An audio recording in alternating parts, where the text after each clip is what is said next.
football plus, foot plus, et plus, foot plus, football plus, foot plus, foot plus. Bonjour et bienvenue dans Foot Plus. Aujourd'hui, on a l'honneur d'accueillir l'ancien international, Cheikh Meng. Bien rectifié. Bonjour, Trondo. Comment tu vas? Ah, mais écoute, bonjour à tous. Cheikh Meng, comme il a si bien présenté, ancien international. On se trouve là dans les locaux de l'académie et Cheikh est venu nous rendre visite aujourd'hui pour passer un petit moment ensemble. Carrément, ça faisait longtemps que je n'ai pas fait de Foot Plus parce que je ne pense pas que j'avais trouvé un acteur sportif adéquat. Mais là, ça c'est mon grand. Non, bien sûr. Non, on va discuter un petit peu, moi. On va débattre surtout, quoi. L'homme l'a dit dans notre temps. Carrément. Pensez-vous pas que vous avez très tôt raccroché les crampons en 2019 en Performance Station? Bien sûr. 2019, j'avais 31 ans. Donc 31 ans sur une carrière de football, c'est tôt. C'est tôt, ouais. C'est tôt jusqu'à présent. Là, je viens de fêter mes 36 ans. Mais bon, après, comme les circonstances, je prévoir au monde du football. Mais il y a le fofolo mais je suis toujours dans le foot et je fais profiter mon expérience à des jeunes joueurs que tu as vus en bas. Ils sont là dans le centre et puis vraiment je football. Carrément, passé par Rennes, Toulouse, vous connaissez le championnat français. Vous conseillez quoi aux jeunes joueurs sénégalais qui évoluent dans le championnat français? C'est un championnat qui est très difficile. Maintenant, les maladies conseils, moi, madame, n'en profite du football. Il faut en profiter du football parce que dès lors, maintenant, vous dire il y a des choses qui sont dans le football que les gens peut-être qui sont à l'extérieur ne connaissent pas, mais quand tu es à l'intérieur, le football, il faut que tu profites, madame, tu te mets le moins de stress négatif possible, toujours essayer d'être positif. Et après, quand tu rentres plus côté aspect technique, aspect vraiment football, il faut être mentalement, il faut être fort. Vous avez si bien dit que le championnat français est très difficile. En fait, il faut demander aux joueurs qui quittent l'extérieur pour venir en France. C'est un championnat qui est différent.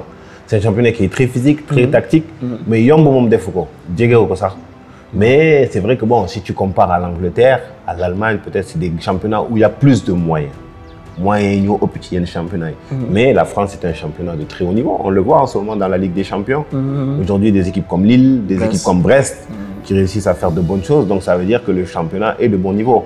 Maintenant, il y a un écart entre la France aujourd'hui. Peut-être que mais je pense que l'écart se fait au niveau des moyens. Sinon, vous pensez quoi du changement de coach de l'équipe nationale? J'ai fait une interview il y a un mois avant. Ça se sentait. Maintenant, comment ça a été fait? Ça a été un peu brutal. Ça a été brutal et puis bon, aujourd'hui ils se sont basés sur les objectifs qu'ils avaient fixés. Ils ont dit que les objectifs n'avaient pas été fixés. Si tu te bases sur ça, c'est légitime. Après, c'est vrai que vu la personne qui était à la tête de l'équipe nationale, vu tout ce qu'il a fait pour l'équipe nationale, vu Foumundiara avec l'équipe nationale, je pense. Mais bon, après, il y a, on va dire, bon, c'est fait, hein, mais maintenant, il y a un autre sélectionneur qui est en place.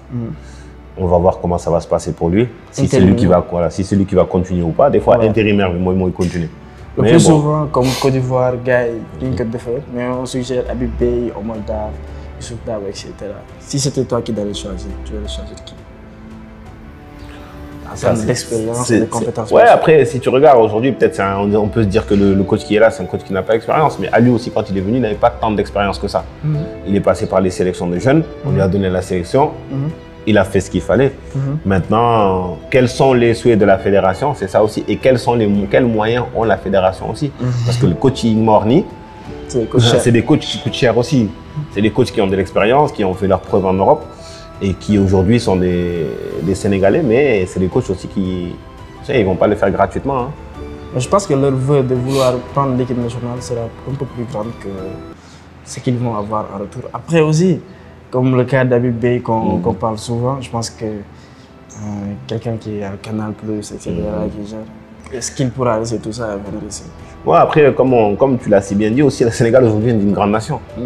Donc aujourd'hui, même si le coach qui va venir aussi, c'est un coach qui va prendre de l'expérience aussi au niveau de la sélection. Parce qu'aujourd'hui, qu'on le veuille ou non, les joueurs qui sont en sélection, c'est tous des grands joueurs. Carrément. Qui sont dans de grands clubs, qui jouent de grandes compétitions et qui ont une grande expérience. Donc si tu vas apporter aussi, il faut se dire aussi que le coach qui va venir, je dis pas peu importe le coach, mais les coachs dont on a cité, c'est des coachs qui viendront aussi pour prendre de l'expérience. Carrément. Pensez-vous que le Sénégal pourra gagner la CAN prochaine CAN au Maroc? Bien sûr, ils peuvent. Maintenant, Parce qu'il y a des équipes très robustes comme la Côte d'Ivoire qui est là, l'Algérie.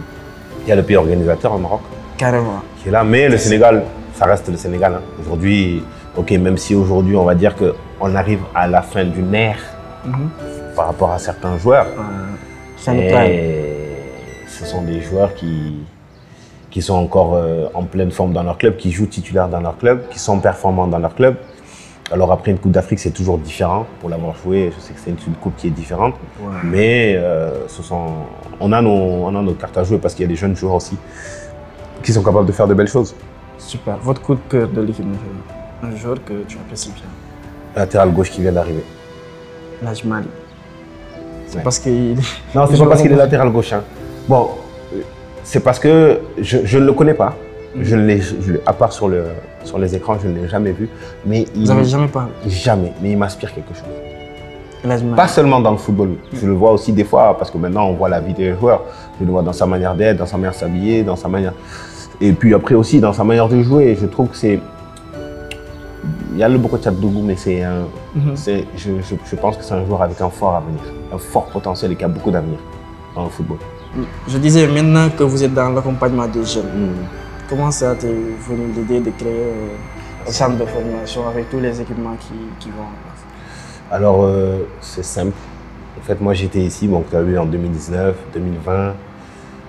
Et là, ça commence à faire long. Donc, tu as toujours 2-3 idées qui te trottent la tête, mais toujours pas l'idée de faire un centre. Maintenant, j'ai une délégation de Toulouse, on va dire une personne qui travaille à Toulouse, mon ancien club. Donc, on a dans l'idée de faire un centre qu'on a visité, et puis on fait un match contre une équipe d'un de nos partenaires qui fait partie de l'académie. On se dit, bon, ok, Toulouse ils sont venus, moi je suis parti les voir là-bas, ce qu'ils m'ont proposé, bon, je trouve qu'il n'y avait pas de suite, on s'est dit, on va commencer. On voulait commencer. Tu vois, on a commencé comme ça avec 10 joueurs.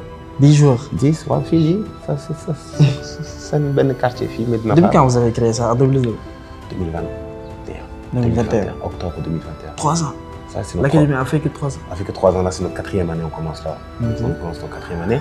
Et on a commencé 10, après 20, après 40, après ça là on est 70. 70 je pense, c'est un air de 12 à 18 ans. À ce que je vois, vous dépassez des millions dans l'académie. Les jeunes sont logés, nourris, avez-vous des partenaires? Pour l'instant? Non. Zéro. Les petits poches, je les dis. Quand il y a une idée. Ouais, bon après, je ne suis pas tout seul. Nous sommes 4. Bon, on est majoritaire, moi et Moussa Sissoko. Moussa Sissoko de Watford qui a joué à Tottenham. Ok. C'est mon ami, donc il nous a rejoint la 2e année. Donc voilà, nous sommes actionnaires, chacun ses parts, on participe. Après aujourd'hui, c'est comme on dit, c'est un investissement. Après, je ne te dis pas que dans 1 an ou peut-être dans 6 mois, j'aurai un partenaire. Tu vois, un autre partenaire qui va venir, qui va voir. Mais il y a des partenaires de gauche à droite. Oui, après, aujourd'hui, on a... Je te parlais tout à l'heure d'une personne, ce sont des entités qui nous accompagnent, on est proche aussi de l'ambassade, on a pas mal de choses, tu vois. Et puis c'est des choses, ils peuvent te donner des subventions, ils peuvent te permettre d'avoir certaines choses, tu vois. Mais honnêtement, à 99,9%, on est seul. Aujourd'hui, on a l'ambition, forcément, d'avoir des groupes. Oui, d'avoir partenaires, mais aussi on a l'ambition de faire partir des joueurs devant des joueurs. Mais pour l'instant, voilà, on est seul, quoi. Ok, vous n'avez pas encore vendu des joueurs? Si, nous avons 4 joueurs qui sont partis. Il y en a 1 à 3, un qui est parti au Portugal, 2 qui sont partis dans les Émirats. Donc voilà, on est dans le process aujourd'hui, tu vois. Dieu merci, on est dans le process. Et puis on se dit la vérité, nous avons 2 ans d'affiliation. Vendre des joueurs en 2 ans d'affiliation, c'est pas facile. Mais il y a comme on dit toujours, nous sommes croyants, il y a le Moumi Soutoral. Tu vois, parce qu'on fait ça avec bon cœur et on y va à 100%. On y va vraiment à 100%. On passe nos journées ici, même quand on est chez nous, c'est le travail. C'est un bureau en tout cas. Ouais, c'est un investissement plus humain que financier. Ok. C'est plus pour l'amour que pour les bénéfices. En fait, on veut des bénéfices. Mais aujourd'hui, ce que je veux dire, c'est qu'on met plus de notre personne qu'on met de notre argent. Parce que loolu li ñuy def ñun. Moi l'expérience que je donne aux petits, ils peuvent pas me le payer. Et le quotidien. Et le quotidien, je suis là. Je suis là, les gens avec qui je travaille, ils sont là. Et puis on leur apporte des choses que, bon, aujourd'hui, c'est pas donné à tout le monde d'avoir des anciens joueurs, d'avoir des accompagnements, d'avoir des gens qui ont travaillé dans le football pendant 20 ou 30 ans, qui sont là avec vous.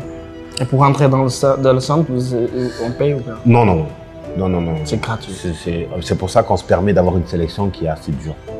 On sélectionne les joueurs, parce qu'ici, si tu regardes, il y a des joueurs de Thiès, il y en a un ou deux peut-être de Dakar, mais la plupart, ils viennent de partout dans le Sénégal. Et il y a des internationaux aussi. Oui, il y en a quelques-uns, oui, bien sûr. Mais après, on va dire, c'est processus, oui.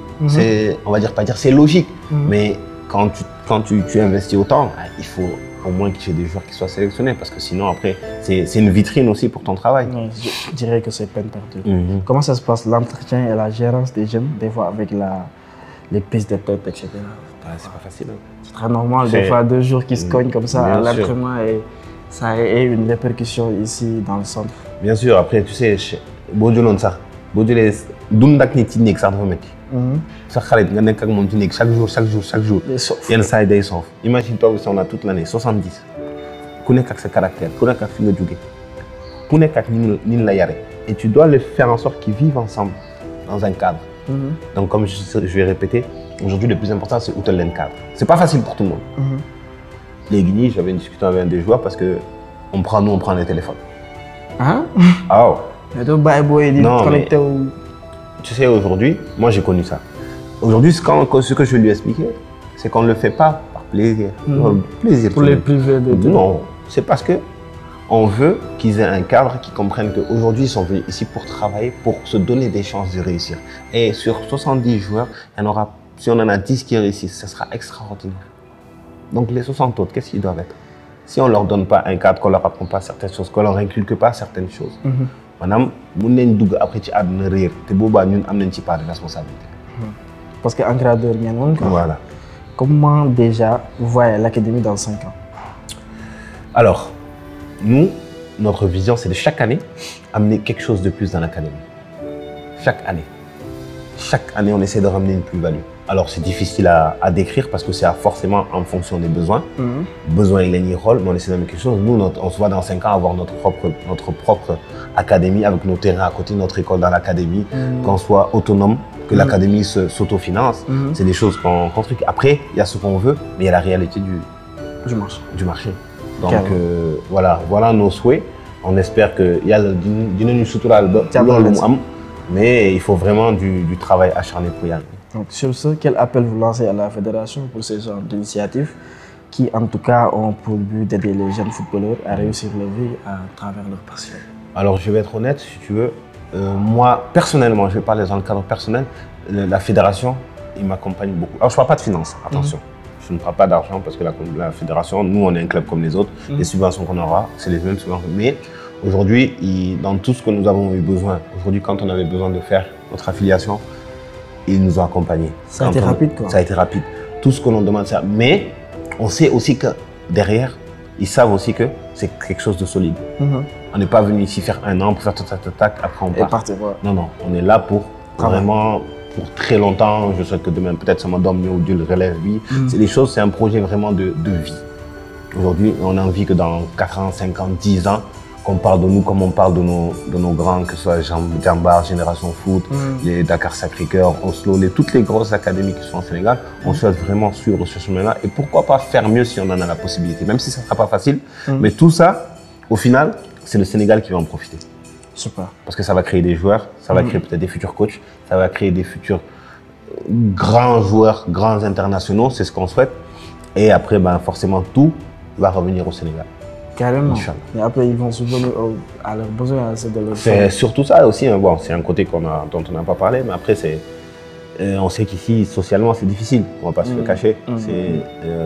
Dès que vous mettez, les gens, ils comptent aussi sur leurs enfants et c'est normal. Maintenant, s'il y a un gamin qui réussit, c'est pas seulement papa, maman, mes frères et sœurs, c'est Askan. Vous êtes au quotidien avec les jeunes, sachant que les exigences que demande ce milieu. Qu'est-ce que vous mettez dans la tête au jour le jour? Aujourd'hui, moi, je leur mets dans la tête qu'aujourd'hui, que ce soit dans le football ou dans la vie, il faut être mentalement très fort. Toi, ce que tu fais quand tu as commencé, c'était pas facile. Ouais. Vrai ou faux? Moi, je te suis, ça fait longtemps, je regarde, je vois. Peut-être, c'est aujourd'hui que vraiment ça commence à, tu vois, à prendre forme. Mais je sais qu'il y a 4-5 ans en arrière, c'était pas facile. Ouais, ça suffit. Tu comprends? Et c'est pareil pour eux. Encore plus pour eux. Parce qu'aujourd'hui, tu t'imagines, aujourd'hui, toi, on va dire tu es seul. On va dire tu fais ton truc seul, même si tu as 2-3 personnes qui travaillent avec toi. Donc aujourd'hui, bah, si tu fais pas certaines choses, c'est compliqué. Eux, ils sont 70 ici. 70 à vouloir réussir. Et il y en a 80 autres, 1 million d'autres, 2 millions, 3 millions, 4 millions dans le Sénégal qui veulent faire la même chose qu'eux. Qui n'ont pas cette carte. Et qui n'ont pas ça. Donc aujourd'hui, ce que je leur dis, c'est la discipline, le respect, avoir une bonne mentalité, se mettre dans un cadre et être mentalement très fort. Parce qu'aujourd'hui, c'est une compétition qui est très dure. Aujourd'hui, tu imagines, comme je leur dis, aujourd'hui, pour rentrer dans l'académie, ils ont été repérés. Ils sont rentrés dans l'académie. Pour rester dans l'académie, il faut être performant. À l'école, il faut être performant au terrain, il faut être performant en match. Si tu es performant au terrain ou au match, la sélection va te repérer. La sélection, si elle te repère, il faut être fort pour y rester, pour faire des compétitions. La sélection, tu es fort là-bas, toi, ton objectif, le rêve, c'est d'aller signer en Europe, être professionnel. Ok. Il faut se faire repérer ici. Encore une fois. Et c'est là que commence une autre. Et c'est là que commence une autre. Quand tu arrives là-bas, il faut s'adapter. Il y en a combien qui partent là-bas qui ne s'adaptent pas? Énormément. Quand tu t'es adapté là-bas, que tu réussis, il faut prouver pour rester. Parce que c'est des contrats de 1 an, 2 ans, peut-être des fois 3 ans. Une fois que tu as fait ça, tu espères progresser parce qu'en général, c'est rare un joueur qui arrive dans un top club. Ça arrive. J'espère que ça va venir. Mais tu n'as pas vu un joueur qui a... Tu n'en as pas beaucoup encore qui ont quitté ici, arrivent dans un top club jouer. C'est rare. Et après, tu évolues dans un club beaucoup plus grand. Voilà, après, à chaque fois, en fait, c'est des paliers que tu dois passer. Et il y a des fois, il y a des complications, il y a des blessures, il y a des méformes, il y a ci, il y a ça. Je pense que c'est le football. Le football est très compliqué. Le football est Tout le monde veut réussir, mais c'est très compliqué. Il faut y mettre les moyens pour vraiment que gagner quoi. Parce que le nombre, je pense bien que. Après. Espérons qu'il y a le défaut de job. Ah mais non, j'espère. Écoute, on est en chemin. On est en chemin, on fait notre petit truc tranquille dans notre coin.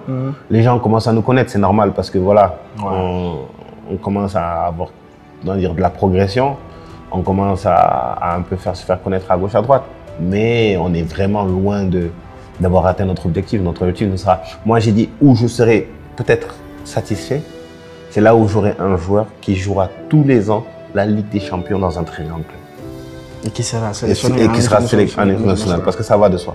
Mais tant que je n'aurai pas ça, je me dirais qu'il y aura toujours encore. Et même si j'ai ça, j'en voudrais 2, et t'en veux 3, et t'en veux 4, et t'en veux plusieurs. C'est pas facile, hein. Mais c'est là où tu peux vraiment, comme des exemples de Sadio aujourd'hui qui ont réussi à jouer 5 ans, 6 ans, 7 ans au haut niveau, à être performant et aller loin en Ligue des Champions. Et avoir des titres. Et avoir des titres, bah, aujourd'hui c'est ça. C'est pas évident. C'est pas évident, il n'y en a pas beaucoup. Hein. Mais si tu réussis à en faire quelques-uns, peut-être pas tous au même niveau, mais qui réussissent à s'y approcher, c'est pas mal déjà. Carrément. Moi j'espère bien que de grands partenaires mag dinañ ñëw accompagner parce que je pense que c'est très noble accompagner un jeune pour qu'il poursuive son rêve et après des répercussions sur famille bu jàppale famille raxam jàppale keneen je pense que c'est très noble. Donc après footballeur tout le monde dafa xaw a compliqué trop comme ni nga wax nii rek les blessures et cetera. Des fois aussi il y a la chance. Ah mais obligé. Il y a la chance. Des fois, tu peux tomber. Imagine toi, tu es latéral gauche. Un club, il vient, j'ai besoin d'un latéral gauche. Tu fais un bon match, il te prend, il t'amène. Après, arriver là-bas, tu fais ce qu'il y a. Et là, c'est sa chance. Aujourd'hui, ça en fait partie, mais la chance, il y a le travail. Il faut provoquer la chance, comme on dit. Il faut travailler. Il faut très bien travailler. Parce que je vois les jeunes ici. Je les vois des fois. Et puis, c'est pas que ça me fait rire, c'est que je me dis, ils n'ont pas encore compris. Aujourd'hui, tu es ici, tu es dans un bon club, tu as des opportunités pour, mais tu les vois aujourd'hui des top high réseau, des top high lead, des top là, ils ne sont pas encore assez conscients. Comme le T2, voilà. Ils ne sont pas encore assez conscients de ce qu'est le football. Le football, madame, je vais te redonner un exemple encore que j'ai donné ici. Il y a l'année dernière, je disais à mes joueurs, il faut savoir un truc, quand tu joues au foot, tu sacrifies ton père, ta mère, tes amis, sa gueule, ce entourage, ce quartier, ce lip. Et puis, ils m'ont Pour un regardé laps tous. de temps, pour Voilà. espérer Ils m'ont avoir- regardé tous avec des gros yeux, ils m'ont dit, je suis fou. Il n'y a pas longtemps, quand un de nos joueurs est parti, je lui ai dit, là, tu pars, ta mère est là. Tu vas partir. Est-ce que tu vas partir avec ta maman? Non. Il m'a dit non. Je lui ai dit, donc tu sacrifies pas ta maman pour partir. Il m'a dit, si. Je lui ai dit, tu te rappelles l'année dernière quand je vous ai dit ça? Il m'a dit, oui. J'ai dit, voilà l'exemple. Et maintenant, il est signé. Ouais, bon, écoute, il est parti. Maintenant, il va comprendre ce que c'est vraiment. Tu vois, La moi, vie je d'un footballeur. continue de les accompagner parce qu'ils en ont besoin. Parce que qu'on le veuille ou non, c'est là où se fera la différence, c'est à l'accompagnement. Comment ils vont faire pour s'adapter. Parce qu'attention, c'est pas facile. C'est pas facile. Moi, j'ai quitté Toulouse pour aller à Rennes. J'ai eu un peu de mal pour m'adapter. Alors, imagine-toi quelqu'un qui quitte Thiès pour aller à l'autre bout du monde, à 9000 km. C'est compliqué. Il faut l'accompagner. En tout cas, ça a été un plaisir. Non, mais c'est de gentil, venir cher. ici, discuter des choses qui nous lient nous tous, qui est le sport. Et je pense qu'encore une fois, c'est très noble d'avoir un centre de formation. Et ça me déclenche en Thiès. À Thiès, oui, non, j'ai vu ça que tu étais de Thiès. Non, il n'y a pas de souci. Merci beaucoup, ça a été un plaisir. Tu es le bienvenu. jaajëf. Merci beaucoup à tous. gars yi beneen yoon ak beneen numéro Foot Plus. Merci.